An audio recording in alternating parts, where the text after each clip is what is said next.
One example is when you end a chapter with someone going to sleep. That is the worst thing ever. It puts the audience to sleep.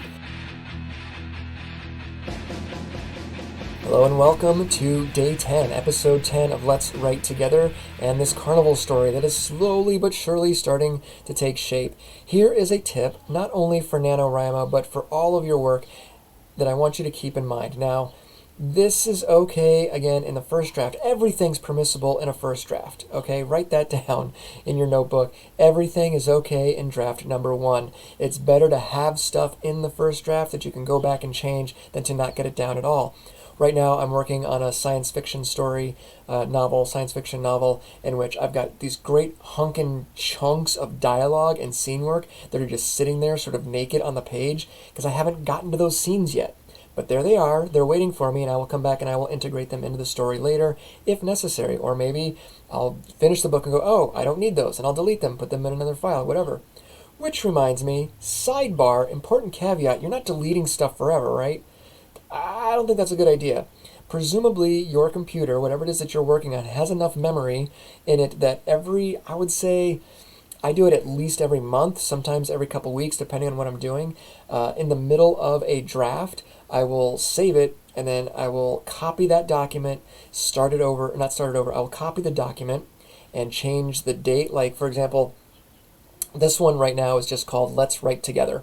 I haven't backed this one up yet. But as soon as the month turns, maybe I'll go back and I'm going to make a copy of this one in the file folder that says Let's Write Together November 2020. And then I'll start working on that one. And then after a couple weeks, I might save and copy that one over and call it Let's Write Together December 2020 or whatever, and keep all 3 copies on my hard drive, plus backing them up on a Google Drive, plus backing them up on a thumb drive or some other kind of portable device.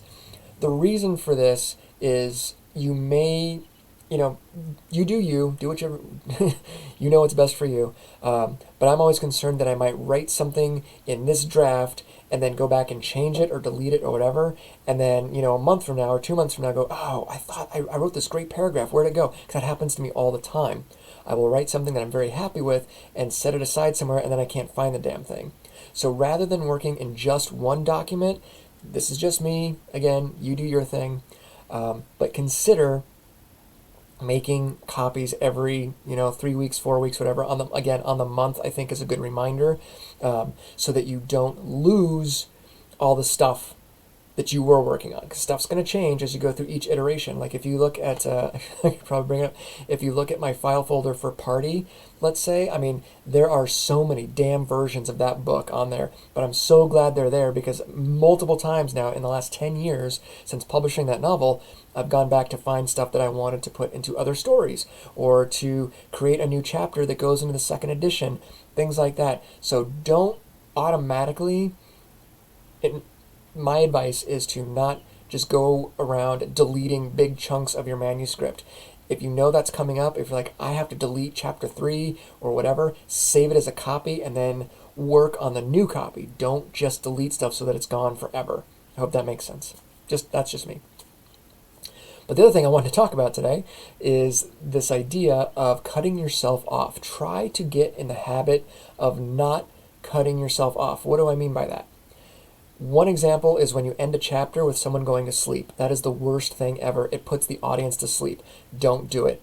If you need to end a chapter with somebody, that's what they are going to do, that's cool, but don't say that they, laid down and went to sleep or whatever. End it a couple sentences before that. Don't put us to sleep with them. No pun intended. Don't drag us in there, and because it makes us sleepy. I know it sounds weird, but it's just a bad idea. And there's no reason to do it. There's no valid reason to say, and, Frank fell asleep. Just cut it before then. Here's another example, if you can read this on the screen or not. This is where I left off writing a couple days ago. Here's the sentence. This was brand new territory, and I had no idea what to do. Okay, this is not the end of the chapter. I know I'm not done with this chapter yet. I'm going to be adding to it. But right there, saying, and I had no idea what to do, is not really the character. It's really more the author. This is like an author intrusion. This is me saying, I don't know where to go from here. Now, this story about the carnival and the two girlfriends has been germinating. It's been spinning around in my head a little bit, and I have an idea of where things are sort of headed. I have no idea where it's going to conclude. I have no idea what the middle is, because again, I'm pantsing this one completely, just making it up as I go. So I'm in this very crucial scene where this is a big important step that's about to happen, but I don't know quite how it's going to happen, how it's going to develop. So when you read This Was Brand New Territory and I had no idea what to do, that's honestly just me saying, Tom, I have no idea what to do here. I have no idea where to go. And not only am I cutting myself off psychologically, I'm also cutting off the reader. When I go back, whether that's today or tomorrow or whenever, and I continue working on the story, I'm going to take that line out because it's a dead stop. It brings the action to a full stop, full brakes applied. You want to look for this, again, not to worry about it during your first draft and certainly not to worry about it during NaNoWriMo, but when you get into revision, you got to look for things like that that just stop the action dead, even if, which is again what I intend to do, even if I add to this, even if my next sentence, is I grabbed Emily and started pulling her away from the games, from the table, whatever, with her panda in tow. She just won a panda. Cool, that's great.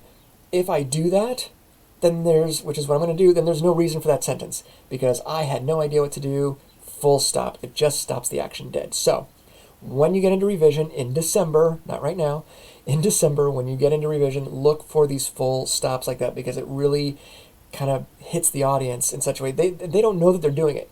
Like you don't know when you're doing it. I don't know when I'm doing it.